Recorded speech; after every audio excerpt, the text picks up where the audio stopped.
dalam renungan. Mari kita bersatu dalam doa.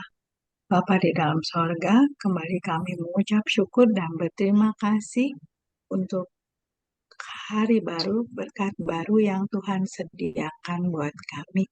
Kami percaya Tuhan, semua hanya oleh kasih kemurahan-Mu. Kalau pagi ini kami boleh bangun dan kami boleh menikmati berkat baru yang Tuhan sediakan buat kami sebelum kami melanjutkan aktivitas kami, bincang-bincang kami baca sebagian dari firman-Mu, penuhkan setiap kami dengan Roh Kudus-Mu, ajari kami mengerti firman-Mu dan mengerjakannya dalam hidup ini. Kami percaya Tuhan, saudara-saudara kami yang lain juga Tuhan mau tolong untuk boleh bersekutu bersama kami pagi ini. Di dalam nama anak-Mu Tuhan Yesus Kristus kami berdoa dan mengucap syukur. Haleluya. Amin. Bapak Ibu, sebetulnya saya menggantikan Ibu Ratna Dame yang ternyata hari ini ada acara juga pagi. Kita boleh buka Matius 5 ayat 1 sampai 12. Ucapan bahagia. Ketika Yesus melihat orang banyak itu, naiklah ia ke atas bukit, dan setelah ia duduk, datanglah murid-muridnya kepadanya. Di atas bukit Tuhan Yesus ya duduk. Dengan ini saya melihat bahwa gereja yang saya kunjungi, baik di Jakarta, di Indonesia, di mana saya diizinkan Tuhan ke berbagai kota, juga di luar negeri, selalu mimbar itu lebih tinggi. Jadi saya belajar pagi ini, oh pantas mimbarnya tinggi. Karena Tuhan Yesus naik ke bukit ketika dia mau mengajar murid-muridnya. Itu secara fisik kita boleh melihat. Tapi ketika kita mau membagikan kesaksian atau firman, tentunya karena kita sudah mengalami lebih dulu, kita lebih tahu duluan, dan itu kita boleh bagikan ke saudara-saudara kita. Pengertian saya seperti itu nanti Pak Raffles boleh, dan Pak Suryadi, Bu Anita, Pak Hernimus boleh tambahkan juga teman-teman lain yang mungkin bisa bergabung. Di ayat 2 dikatakan, maka Yesus pun mulai berbicara dan mengajar mereka. Kan? Dari tempat yang tinggi, lebih tinggi dari yang diajar. Berbahagialah orang yang miskin di hadapan Allah, karena mereka yang mempunyai kerajaan sorga. Pagi ini ketika saya buka Matius 5 ayat 1 sampai 12 saya baca,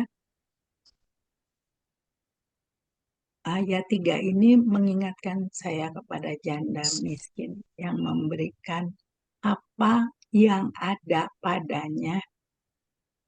Dua apa Pak yang dipersembahkan? Hanya itulah uang yang dia punya, itu yang dia persembahkan. Jadi saya teringat akan ini. Berbahagialah orang yang miskin di hadapan Allah, karena mereka lah yang mempunyai kerajaan sorga. Berbahagialah orang yang berduka cita, karena mereka akan dihibur. Ketika Papi Mami meninggal, kami letak rumah duka ada di Gatot Subroto. Penghiburan itu nyata dari keluarga, dari sahabat-sahabat, terutama dari gereja ya. Maka di situ kita boleh merasakan bagaimana atau siapa sih sebenarnya saudara kita, sahabat kita. Karena ada juga ayat di Alkitab yang mengatakan lebih baik datang ke rumah duka daripada ke rumah pesta. Jadi di sini dikatakan berbahagialah orang yang berduka cita, karena mereka akan dihibur. Berbahagialah orang yang lemah lembut, karena mereka akan memiliki bumi. Nah, untuk ini saya belum bisa nih lemah lembut. agak sulit buat saya. Tetapi saya mendapat pengertian pagi ini, eh, kenapa dikatakan berbahagialah orang yang lemah lembut, karena mereka akan memiliki bumi. Karena kalau kita eh, agak arogan, tentunya kita nggak akan dilayani oleh lawan bicara kita. Seperti itu, bagaimana mau memiliki bumi. Nah, seperti itu kira-kira timbul dalam pikiran saya. Dan itu tuntunan, saya percaya itu tuntunan Roh Kudus ya, yang memberi pengertian sedikit-sedikit, dan kita boleh belajar bersama. Berbahagialah orang yang lemah lembut, karena mereka akan memiliki bumi. Di kitab Kejadian, Tuhan kan menciptakan ciptaannya dari hari pertama sampai hari ke-6, dan dia berpesan untuk kita boleh mengatur, menguasai bumi ini gitu loh, dengan segala ciptaannya sebetulnya, tapi dengan kasih tentunya, bukan dengan mau saya. Ayat 6 kita lanjut, berbahagialah orang yang lapar dan haus akan kebenaran, karena mereka akan dipuaskan. Kebenaran hanya kita dapatkan di Alkitab ya, di firman Tuhan. Jadi kalau kita lapar dan haus dan kita terus-menerus menggumuli firman-Nya, seperti tadi pujian kita dengan iman, gunung-gunung pencobaan, gunung-gunung kesusahan itu akan berlalu. Maka berbahagialah orang yang lapar dan haus akan kebenaran, karena mereka akan dipuaskan. Berbahagialah orang yang murah hatinya, karena mereka akan beroleh kemurahan. Di sini saya dari beberapa hari lalu dalam pemikiran saya berbicara bahwa apa yang kamu lakukan kepada orang itu juga sebetulnya yang kamu lakukan kepada dirimu sendiri. Artinya kalau kita jahat sama orang, ya itu kita jahat sama diri kita sendiri. Tapi ketika kita berbuat baik sama orang, maka kita berbuat baik pada diri kita sendiri. Ada salah satu keluarga, saya boleh katakan keluarga, itu sampai semua nggak suka sama dia. Ada WA grup keluarga, dan hanya dia aja yang tulis-tulis gitu loh. Ternyata kok nggak ada yang bereaksi. Nah, ketika ada salah satu yang bereaksi, terus-menerus juga sama, akhirnya hanya mereka berdua yang saut-sautan di grup. Yang satu masih saya bisa ajak bicara, saya bicara. Saya bilang stop, tidak usah bereaksi, karena mayoritas tidak suka dengan cara orang ini. Saya bilang, kok bisa gitu nebaknya? Ya iya, karena nggak ada yang bereaksi tiap dia posting. Saya bilang, jangan sampai orang yang tidak suka dengan si A ini akan tidak suka juga dengan kamu. Gitu. Saya kasih ingatnya seperti itu. Artinya, eh, kalau saya juga melakukan yang tidak semestinya, kiranya ada yang menegur saya juga, gitu loh, yang mengingatkan saya. Itu, tapi memang selalu kalau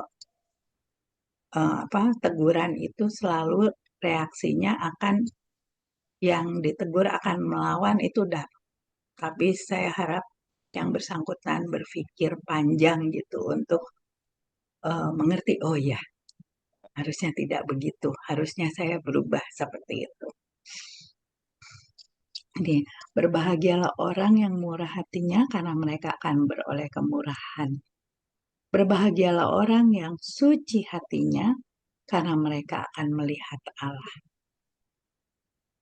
Jadi, siapa yang mau ketemu dengan Tuhannya harus jaga hati untuk suci dan tidak mengeraskan hati, dan sehingga tidak mau berubah semakin seperti Tuhan Yesus.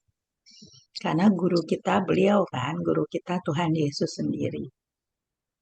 Berbahagialah orang yang membawa damai, karena mereka akan disebut anak-anak Allah. Karena Tuhan Yesus adalah Raja Damai. Kalau kita mengaku Dia Bapa kita, Dia Juru Selamat kita, biarlah kita juga boleh mungkin perlu waktu dan latihan untuk boleh disebut menjadi anak-anak Allah. Berapa waktu lalu saya bertemu dengan salah satu keluarga yang baru kembali dari luar negeri, dari perjalanan yang cukup panjang. Mereka bercerita berapi-api dengan pengalaman mereka. Di sisi lain, sebetulnya mereka ada masalah. Nah, masalah ini tidak diselesaikan dan tidak dibicarakan. Saya hanya diam saja dan berdoa. Biarlah mereka boleh berapi-api juga untuk menyelesaikan masalah yang ada. Dengan pertolongan Tuhan tentunya. Karena mereka boleh melangkah sejauh itu pun Tuhan yang izinkan. Karena tanpa Tuhan tidak bisa melakukan suatu hal yang sederhana sekecil apapun. Berbahagialah orang yang dianiaya oleh sebab kebenaran. Ketika kita mengatakan suatu hal kebenaran, tadi sebelumnya saya katakan, kalau orang ditegur itu biasanya langsung melawan. Padahal maksud kita untuk membenarkan dia. Nah, di sini sudah dikatakan, berbahagialah orang yang dianiaya oleh sebab kebenaran, karena merekalah yang mempunyai kerajaan sorga. Berbahagialah kamu jika karena Allah kamu dicela dan dianiaya, dan kepadamu difitnahkan segala yang jahat. Kita terutama umat Kristus yang ada di Indonesia merasakan ini. Tetapi kita tetap percaya Tuhan Yesus menjaga melindungi kita. Berbahagialah kamu jika karena aku kamu dicela dan dianiaya, dan kepadamu difitnahkan segala yang jahat. Ayat selanjutnya, bersukacitalah dan bergembiralah karena upahmu besar di sorga. Jadi ayat 11 saya ulang lagi ya. Berbahagialah kamu jika karena aku kamu dicela dan dianiaya, dan kepadamu difitnahkan segala yang jahat. Tapi di ayat 12 dikatakan, bersukacitalah dan bergembiralah, karena upahmu besar di sorga, sebab demikian juga telah dianiaya nabi-nabi yang sebelum kamu. Kita sama-sama tahu bagaimana yang dialami Tuhan Yesus, bagaimana Tuhan Yesus yang tidak berdosa itu dianiaya sampai disalibkan, mati, dikuburkan. Pada hari yang ketiga, bangkit pula dari antara orang mati, naik surga, duduk di sebelah kanan Allah Bapa, dan mencurahkan Roh Kudus untuk menolong kita, anak-anaknya yang percaya kepadanya. Puji Tuhan, kalau Tuhan terus memperlengkapi kita untuk melaksanakan firman-Nya, untuk melaksanakan perintahnya, dan untuk kita beraktivitas di keseharian kita pun, biarlah itu nampak, sehingga kiri kanan kita boleh semakin mengerti dan mengenal Kristus melalui sikap, perkataan, perbuatan kita. Karena tidak mudah buat Barita untuk menyampaikan amanat agung Kristus. Tapi saya mendoakan para sahabat-sahabat saya, biarlah Roh Kudus dicurahkan atasnya. Karena kalau dari diri Barita sendiri belum bisa, atau tidak mampu melakukannya. Hanya Tuhan yang dapat tolong. Dan saya percaya itu eh, ketika Pak Samertum ada nggak ya? Ketika Pak Samertum mempermasalahkan kata Alkitab, harusnya penulisannya begini begitu dari kata dasarnya. Karena kita orang Indonesia memang banyak mengambil eh, kata-kata Sanskerta dari Arab, dari Inggris, dari Belanda gitu ya. Tapi di Indonesia kan. Nah, berapa waktu lamanya sesudah perbincangan itu saya berpikir terus bahwa hmm, tidak dengan kuat gagah kita boleh mengerti firman Tuhan kalau tanpa pertolongan Roh Kudus. Apalagi kalau kita menyampaikan itu ke orang-orang yang sama sekali belum pernah mendengar atau sama sekali tidak mau tahu mengenai Kristus. Akan sulit sekali. Jadi hanya Roh Kudus yang dapat tolong. Dan eh, saya belajar dengan diri saya sendiri. Kalau bukan Roh Kudus yang menolong saya pun, saya tidak mengerti bahwa begitu pengorbanan Kristus untuk hidup saya, menyelamatkan saya dengan dianiaya, disalib, mati, dikuburkan. Dan pada hari yang ketiga bangkit dari antara orang mati, naik ke surga. Dan di sana bukan tidur-tidur, tapi terus mencurahkan Roh Kudusnya atas kita untuk menolong kita. Dan juga nanti ada waktu dia datang kembali untuk menghakimi kita semua. Dan biarlah setiap kita boleh menikmati setiap masa dalam kehidupan kita seperti tadi dikatakan dari ayat 1 sampai ayat 12 ucapan bahagia itu. Jadi kalau Bapak Ibu mengalami ketidaknyamanan, itu dikatakan berbahagia juga. Ketika kita berduka cita dikatakan berbahagia juga karena akan ada yang menghibur. Jadi eh, apapun yang kita hadapi, biarlah kita percaya Tuhan pasti tolong dan apa yang Dia sediakan adalah yang terbaik. Amin. Mari kita bersatu di dalam doa. Bapa di dalam sorga, kembali kami bersyukur dan berterima kasih akan kasih-Mu ya Tuhan. Bagaimana kami boleh berbahagia bersama Engkau.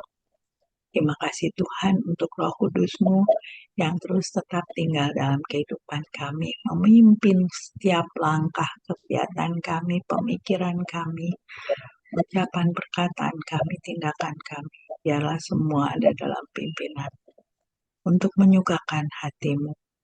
Terima kasih Tuhan untuk terutama Dr. Heru Mustika, suami dari Ibu Dr. Loisa Langi, yang kami boleh lihat sudah mulai membaik dengan arti sudah melakukan terapi untuk belajar duduk, belajar jalan.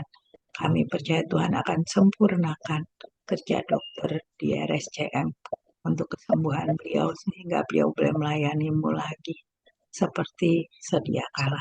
Terima kasih Tuhan untuk komunitas kami, Kingdom Family Indonesia ini. Kami percaya Tuhan tidak ada yang kebetulan.